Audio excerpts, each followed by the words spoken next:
Well,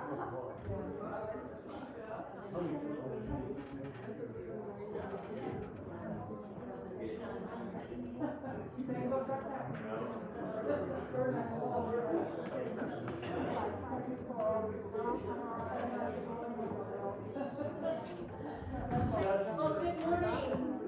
Welcome. We're having too much fun. I hate to break up the fun. I'm so glad that we're able to be here today, and I'm so glad to see all the happy, smiling faces.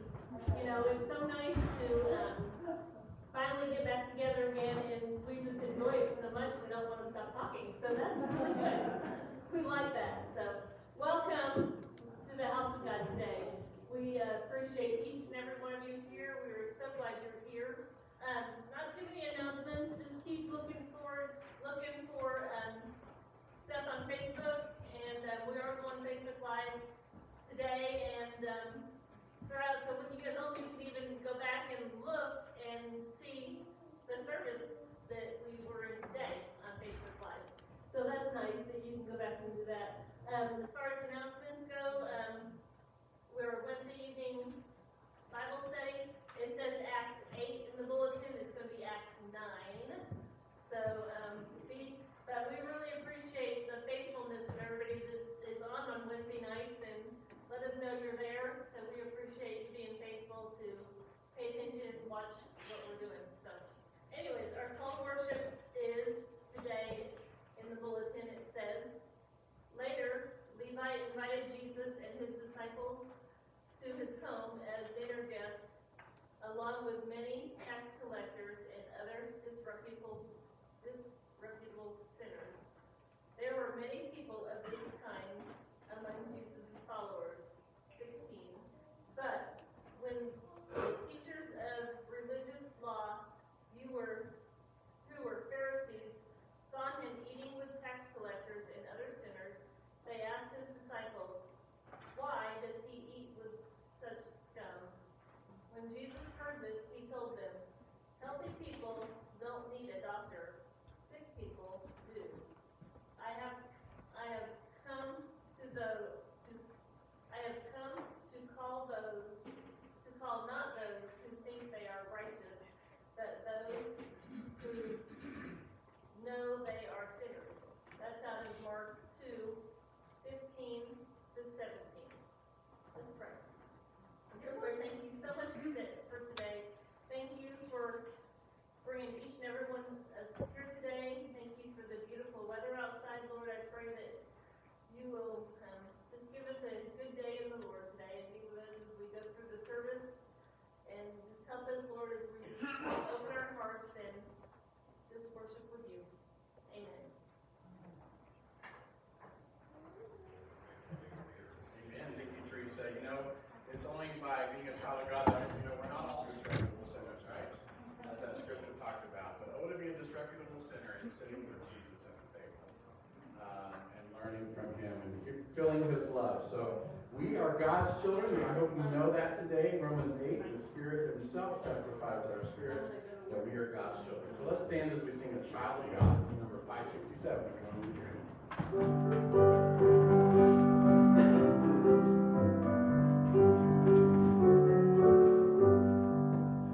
Praise the Lord, my heart, precious love is me.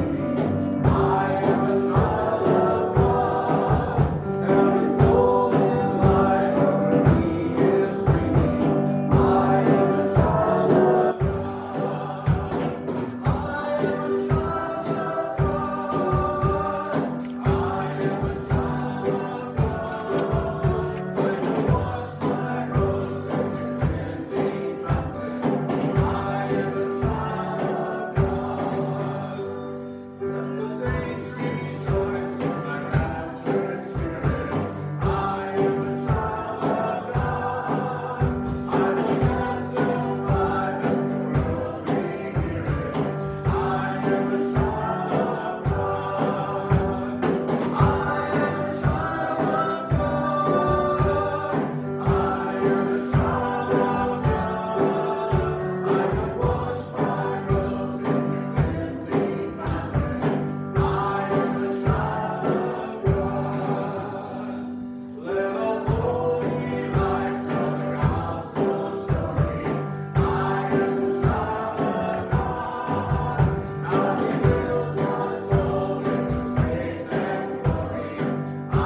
trust Him when we sin.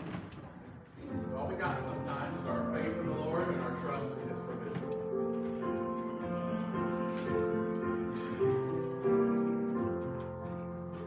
Come, every soul, my sin, rest, there's mercy with the Lord, and He will surely give you rest by trusting in His word.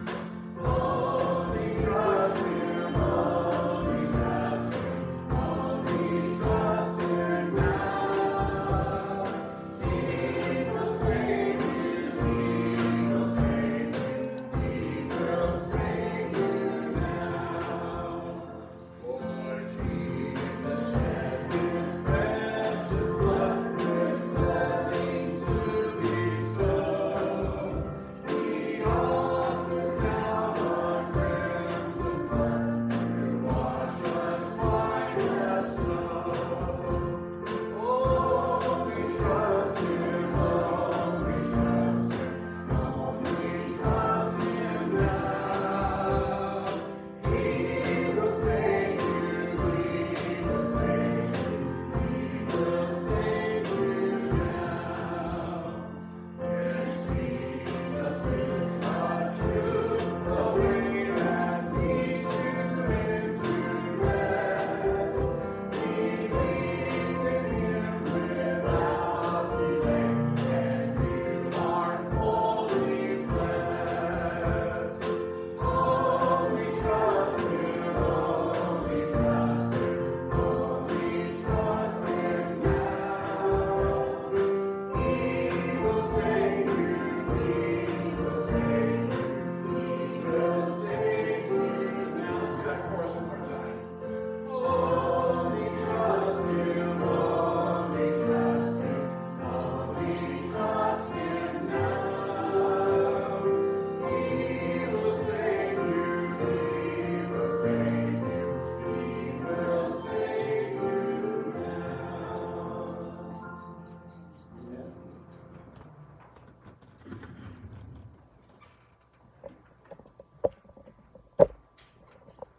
We'll go join together in a word of prayer this morning. Let's remember Josh Reed, who had an air accident the other day. Now I'm sent to the burn center at CBCL. It's also something to remember Clarence Stevenson, who lost his wife a couple of weeks ago or so. And then, don't want to put them on the spot and make them feel self-conscious. Remember Bud and Norman in this time of transition. They will know that we will miss them when they're not here. Let's join together in this time of prayer. Eternal God, our loving Heavenly Father, we thank you for the opportunity we have of joining together in this experience of worship today. We thank you for all the blessings of life that you have allowed us to experience in our walk with you. We thank you especially for being with Josh Reed in this air accident the other day. We pray that you'll be with him as he's in the burn center. We pray that you'll have a complete and rapid recovery. Be with his family in a very special way that you'll help them to feel your presence in their life as well. Father, we continue to remember Clarence Stevenson today as he is missing the presence of his wife, who's gone on before him to be with you now. Thank you, Jesus, for all these things. We pray that you'll do this throughout this day. In your name we pray.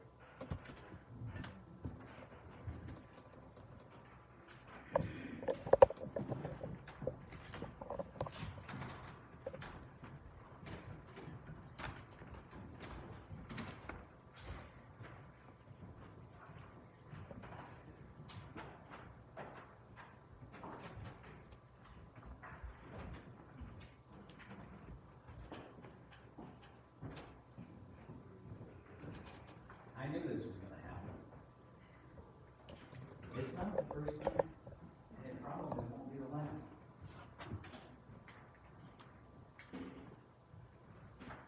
No, brother. My Bible. Thank you. I mean, come on, it's not like y'all have ever set something down and immediately realized, I'm not coming back to this. I'm going to forget where this is. So now,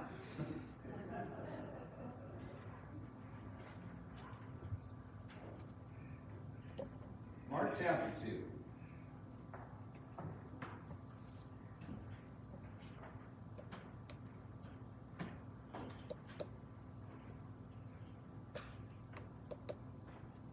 Can be somewhat convicting, as many other texts, right? Mark chapter 2, and simply the verses in your worship folder this morning that have to do with, today is almost a part 2 of what we talked about last week a little bit. We're still talking about our friend Levi and how nobody liked him. And it's not just that nobody liked him. No, they hated him. Like, they loathed him. And even if they didn't know him personally, those of you who were able to be with us last week, you may remember we had the picture of Levi sitting in his tax booth, somebody handing over a bag of money, and these two rather large armed Roman soldiers right behind the table. Levi was a Jewish man collecting Roman taxes in Jewish territory. He was loathed. Traitor, perhaps, friend of the enemy, etc.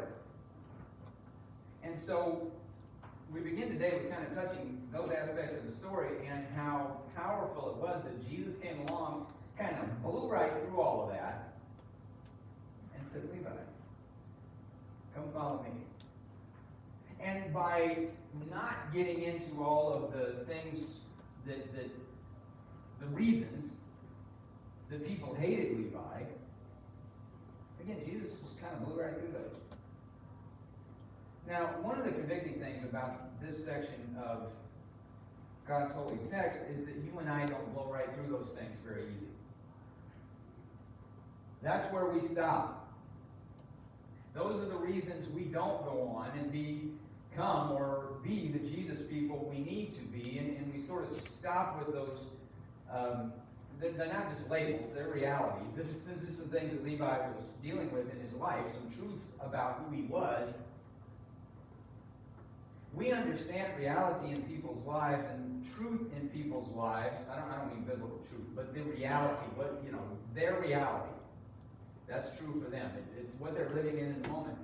And there are a lot of things there, right? And we get up to those things and we stop. Reasons why we should not like these people. Reasons why we should not associate with, and then you fill in the blank for these people. We stop there. Grab hold of the fact, as you can this morning, that Jesus just blew right through those. Not put off by him, not offended by him, had a higher purpose in mind. And he saw something in Levi.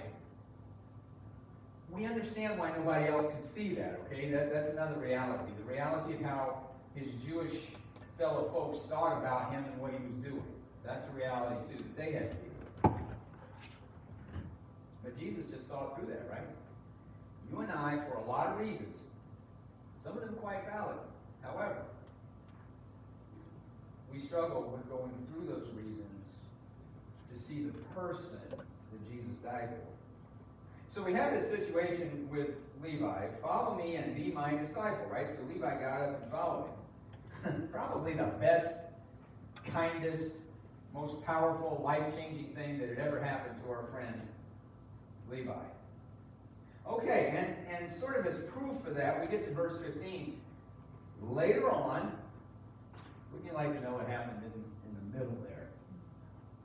We have this astounding moment in Levi's life. And by the way, what about any Roman presence that was there? It's like, hey, dude, you can't leave your tax booth. Where are you going? How did that conversation happen? Right? So, credit to Levi for working through that and just carrying on. Accepting the invitation. That's going to be huge today. Accepting the invitation. Eventually to the table. But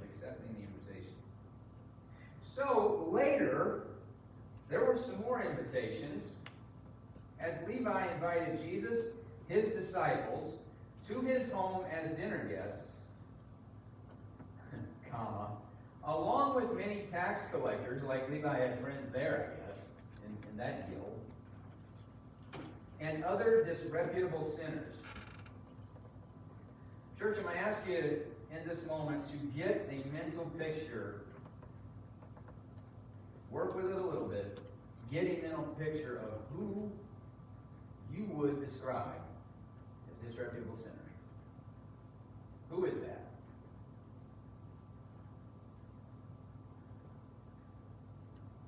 Then I love this in parentheses, right? By the way, there were many people of this kind among Jesus' followers. But when the teachers of religious law, who were Pharisees, saw him eating with the tax collectors and other sinners, they asked each other, doesn't he know any better? I know that's not technically what's written here. They asked, why does he eat with such scum and empty? Okay, other disreputable sinners. Just a given. This is who Jesus was going to deal with and work with. And Jesus was okay with that, right? But when these other folks saw him eating with them, and they said, shouldn't he know better? Why does he eat with such scum? See, here again, convicting point number 2. We have in our mind whoever would be a disreputable sinner, but then it can quickly degenerate, even against our best efforts sometimes, to disreputable sinners becoming scum.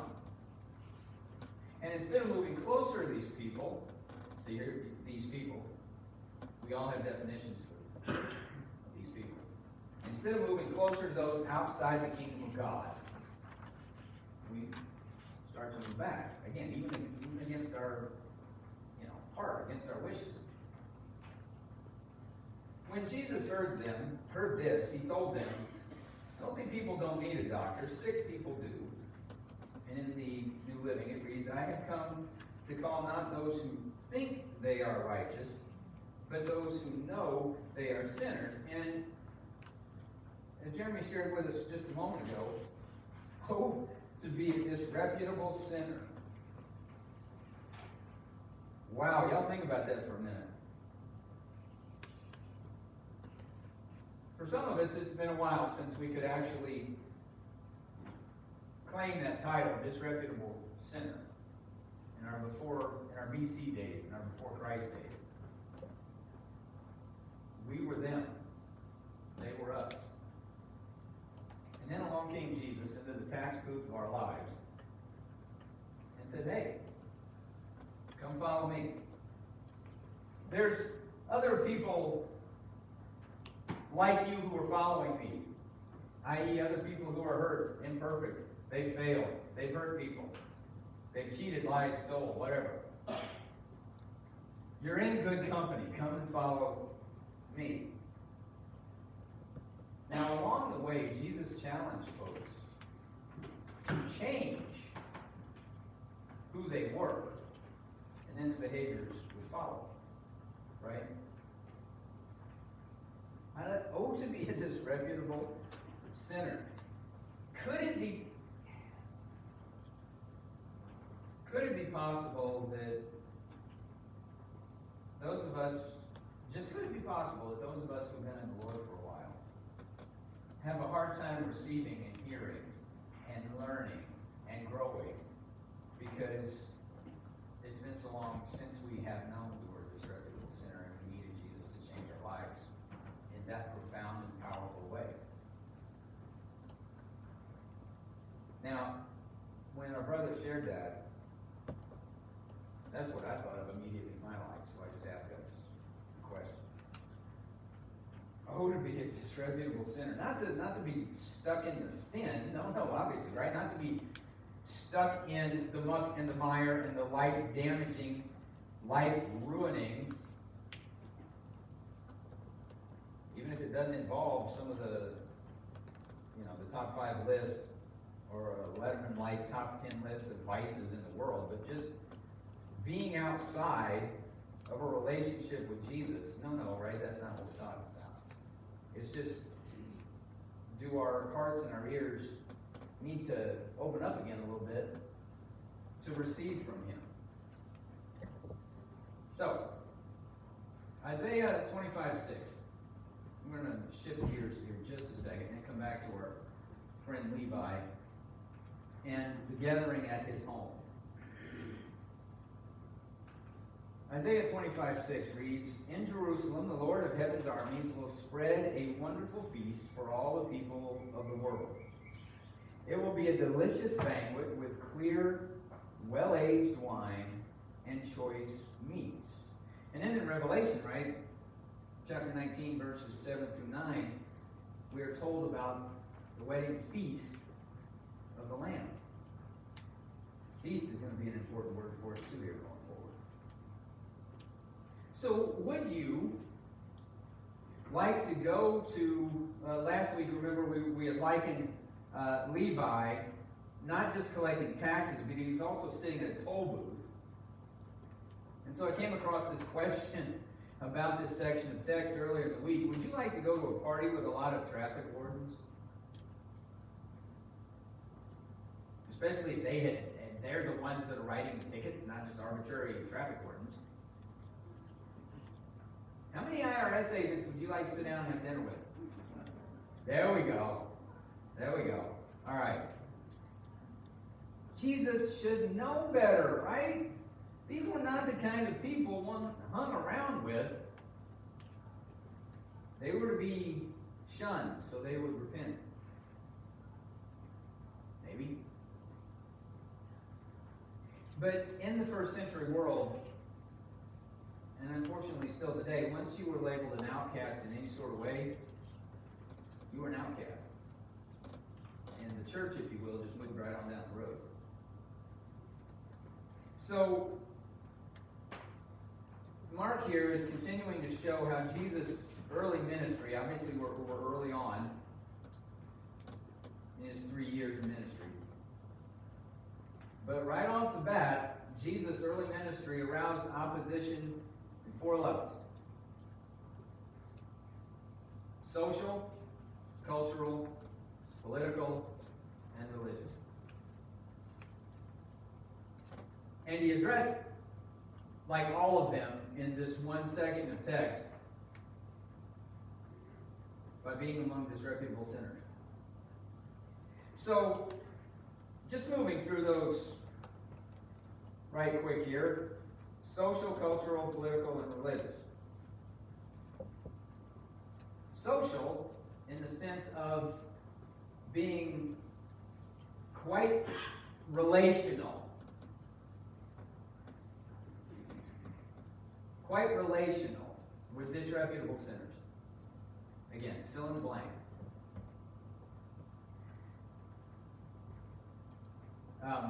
Sociable with those, not just society, but the church had seen as outcasts. They had labeled them as outcasts and they were done with them. Now, to take this just one step further, in our world today,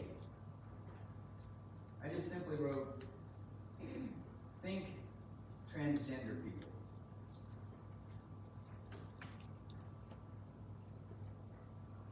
Right?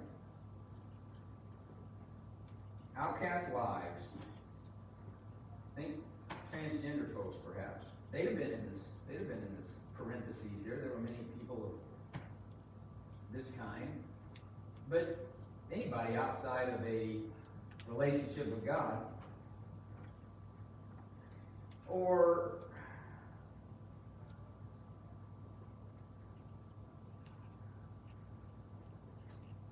then cultural. We'll move on to cultural. There were women who were part of this group. Not just women, those who sold themselves. They were disreputable, they were outcasts, they were in there. But just women in general. Jesus, as we go on through the Gospels, revolutionized in his day and in his world the status and position placed on women in God's economy. And then political. He wasn't concerned about the Roman problem. The Messiah was supposed to come and offer deliverance. So here was Jesus. He wasn't seemingly concerned about the Roman problem. He was concerned about the heart of Israel. Never mind the Romans. Or the temple hierarchy. The people here who were complaining about this. So we have social, cultural, political, and then religious. And I just simply wrote most of the above. Jesus was arousing opposition at the social, cultural, political, religious, at these levels. This is the tension that will eventually grow and lead to the cross. What do you think about this quote, y'all? Human respectability human respectability can so easily mask reality. We've been talking a lot about disreputable sinners, the biblical term here. Many people of this kind among Jesus' followers. So flip that coin over.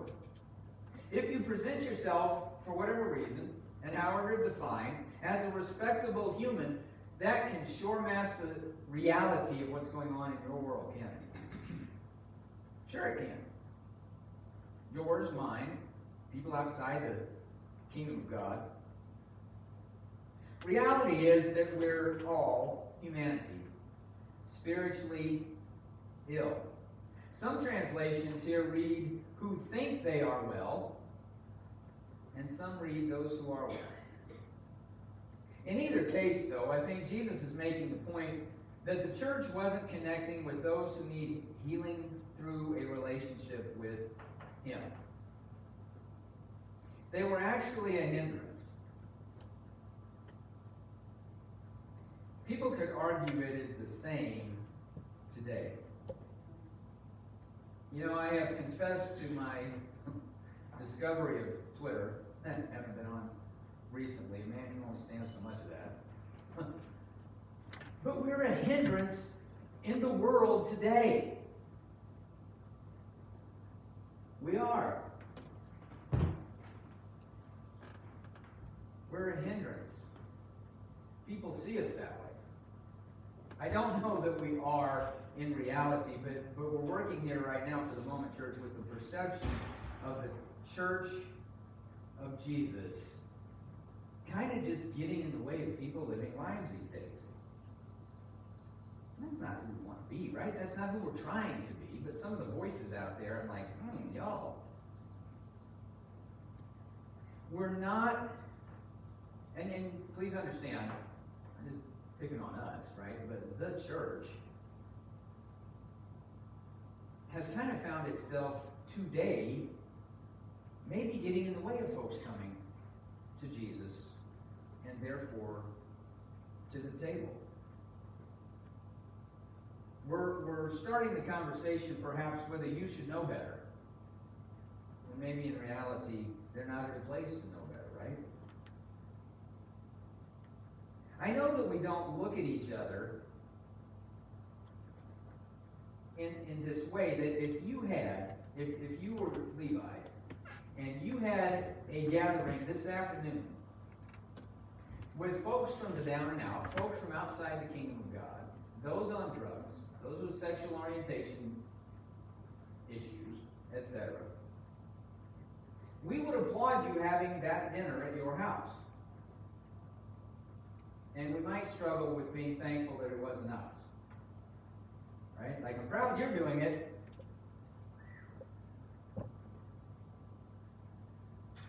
Glad I don't. Maybe.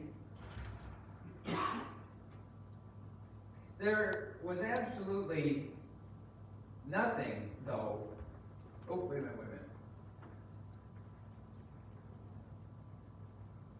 No, that was it. There was absolutely nothing about their unbiblical lives that Jesus validated. Right? And I think we understand that, but let's just think about that for just a moment. In this section of text, the folks described, those whom Jesus was hanging out with, there was absolutely nothing about their unbiblical lives that Jesus validated. And I guess this is the point of the whole thing, y'all. You know, we use the phrase and try to live the phrase, we hate the sin and love the sinner. We simply struggle with that beyond belief. We want to, but it's terribly hard to do, and many of you know what I'm talking about. Because we get emotionally involved in the topic, and we're trying to be persuasive, and again, emotion gets in the way, and it just kind of goes south. There was absolutely nothing about their unbiblical lives that Jesus validated. He simply validated them as people. And today, perhaps more than ever in human history, people need to be validated. Then we work with the issues. If we as Christians can't affirm who this is as a person, they're never going to listen to us, right? What is another old saying we use?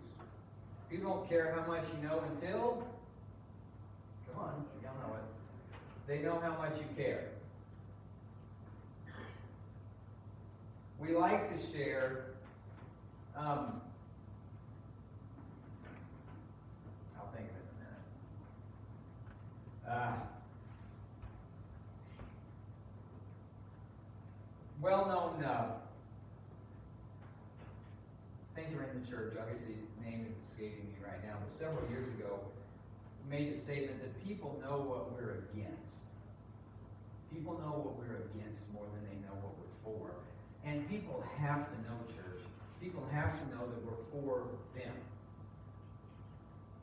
Now, validating what they're doing, and that can be tough to do, I understand. But validating them.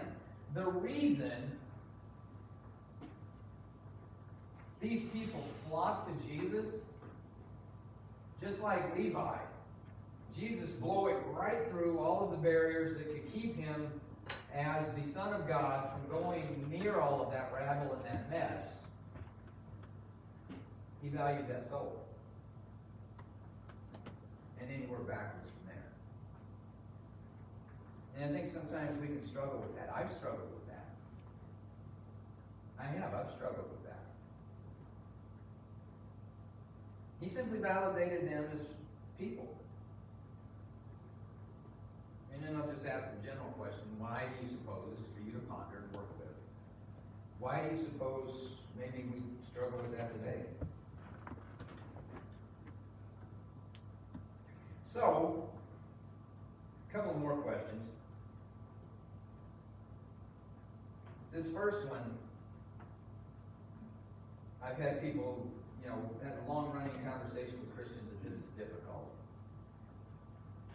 So, eventually it'll come down to, for you and I, and for us as a church, okay, there's you and me and there's us. How many social, cultural outcasts do you have in your circle? I understand you may have a limited circle. But Christians struggle with that. Who are the socially accepted church outcasts you wouldn't really engage with? And forgive me, but I had to note, including members of the opposite political party.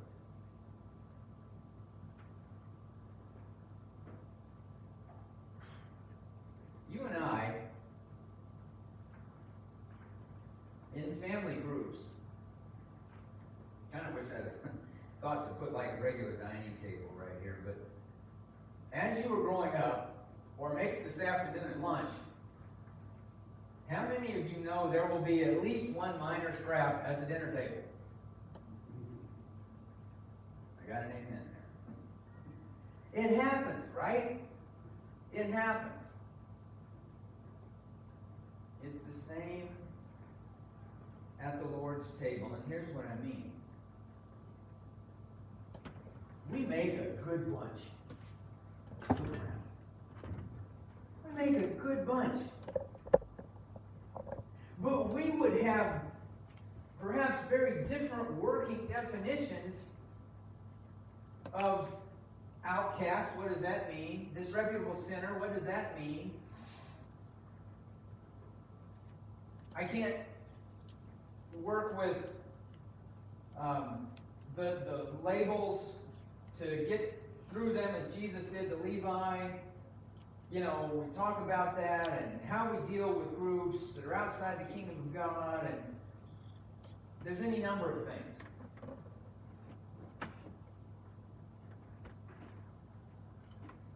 But we understand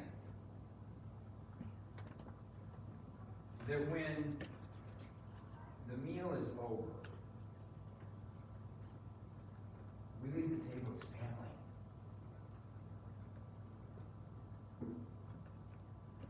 We leave the table as family.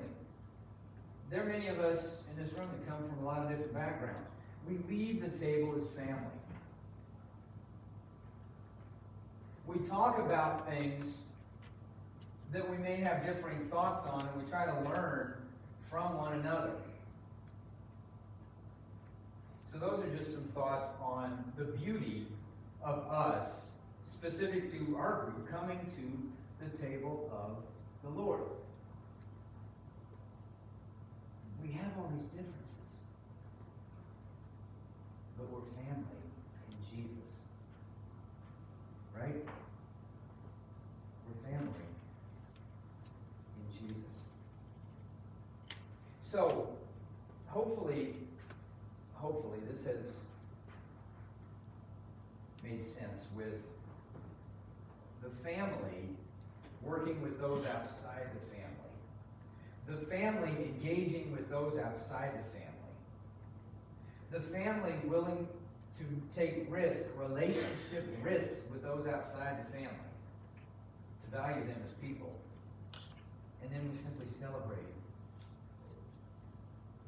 us as family around the table. For we are all in Jesus. We were all, this bunch, we were all the disreputable sinners. Even if, as I have heard it said once, we didn't do it the wrong way before Christ, but we did it our way. And in that, all of us were equal, right? So, on our way to the table, I share this. This is from Pastor out in Oregon, Pastor Matt. And he starts off with text from Luke chapter 22, 22:15. When the time came, Jesus and the apostles sat down together at the table. And Jesus said, I have been very eager to eat this Passover meal with you before my suffering begins. Welcome, he writes, to Christ's table. It's not the Springfield Church of God table. It doesn't belong to a political party, a culture, or a race.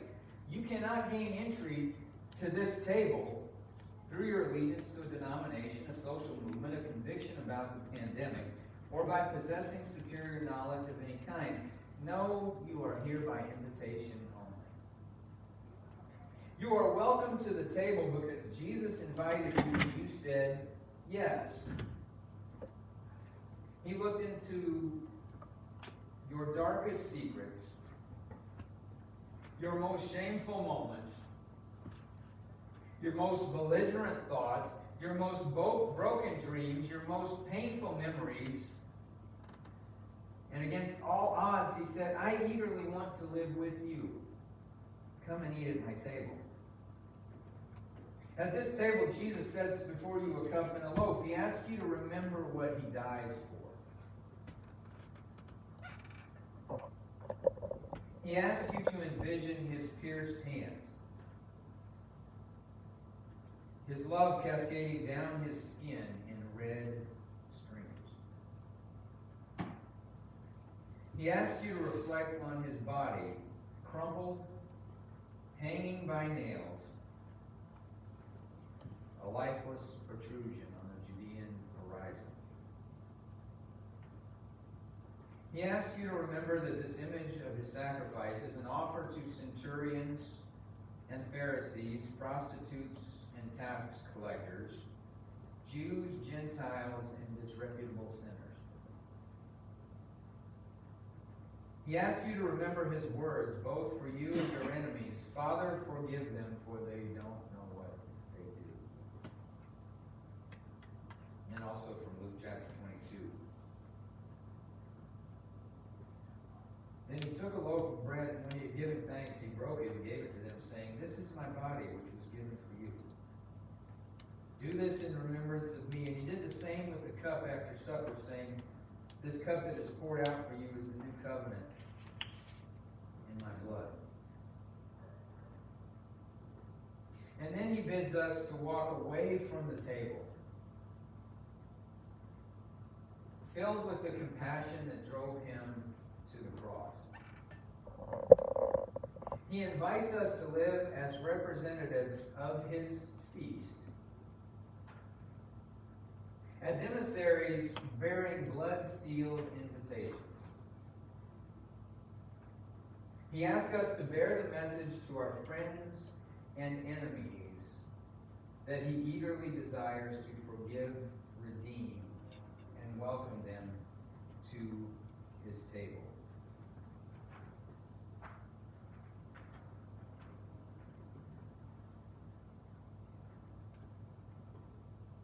Jeremy's going to share with us in song before we take the elements.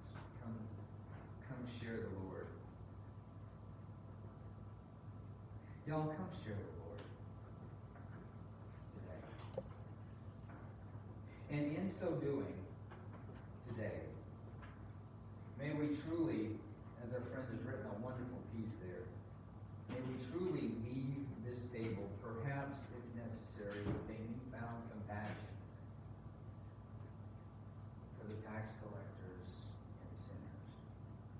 For those outside of our comfort zone of social engagement, our comfort zone of thought, are those outside the kingdom of God that for whatever reason,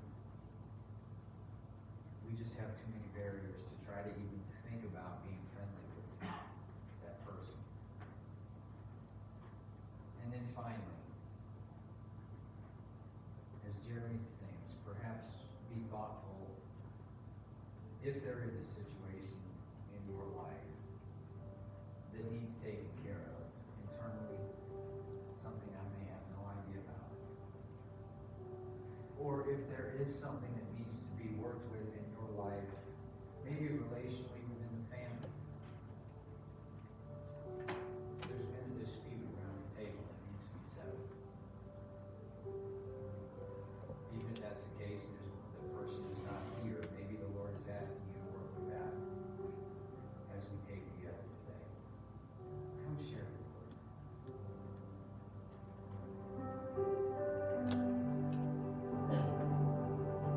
We gather here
Does anyone need a moment to grab the elements?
Lord Jesus, I have had a lot of guilty things. And I'm so thankful for the blood. Sometimes those guilty stains have been the way I have felt toward another person or another group of people. Like so many down through the ages, in the name of Christ, I have not been very Christ-like.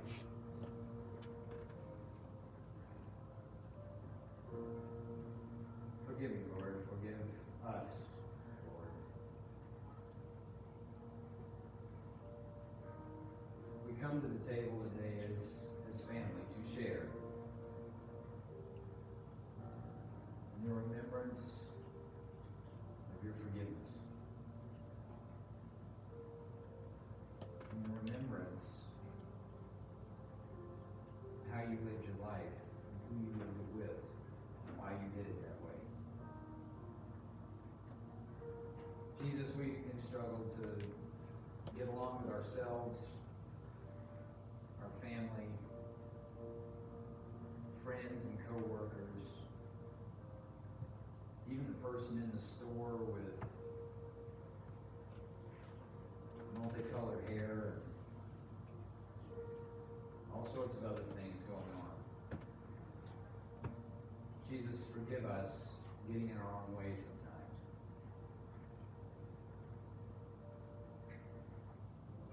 Thank you, Lord, for washing away the guilty stains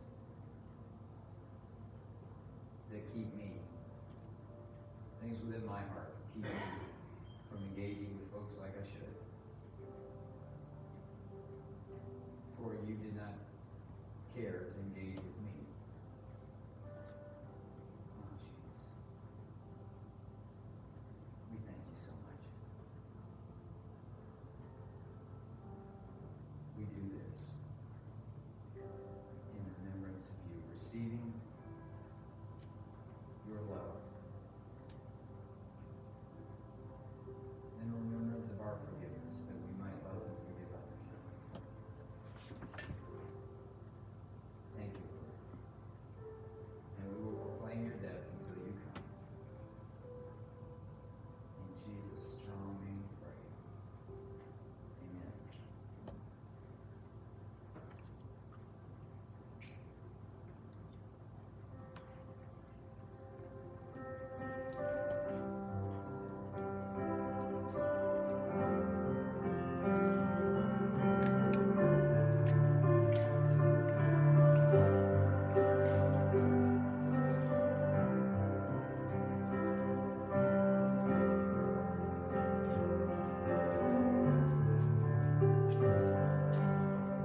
found myself a hiding place.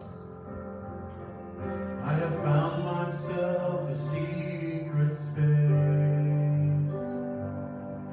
in the shelter of Almighty's love, in the safety of the Savior's arms. And I will run to the hiding place. I will run to the hiding place. Draw me ever closer to look upon your face. I will run to the hiding place. I have found myself a hiding place. I have found myself a secret space in the refuge of the Father's care, in the cleansing blood of Jesus there. And I will run to the hiding place. I will run to the hiding place. Draw me ever closer to look upon your face. I will run to the hiding place. And though my fears may overwhelm me, and troubles they surround, though the world rise up to take me, my hiding place is already found. 'Cause I have found myself a hiding place. I have found myself a secret space, and in the shelter of Almighty's love, in the safety of the Savior's arms.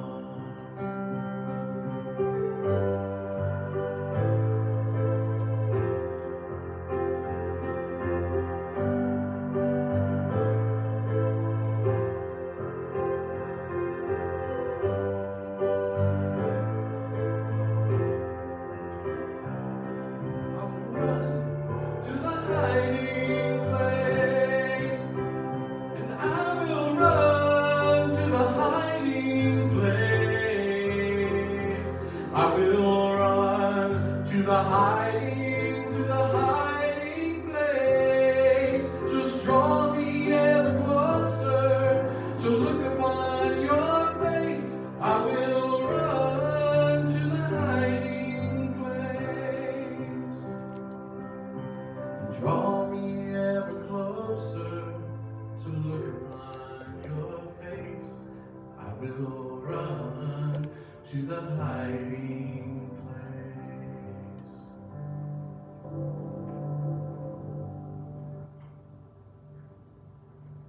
Lord, thank you so much for being our hiding place, for inviting us to the table. And Lord, as we leave both of those here in this moment, our time together as family around the table, and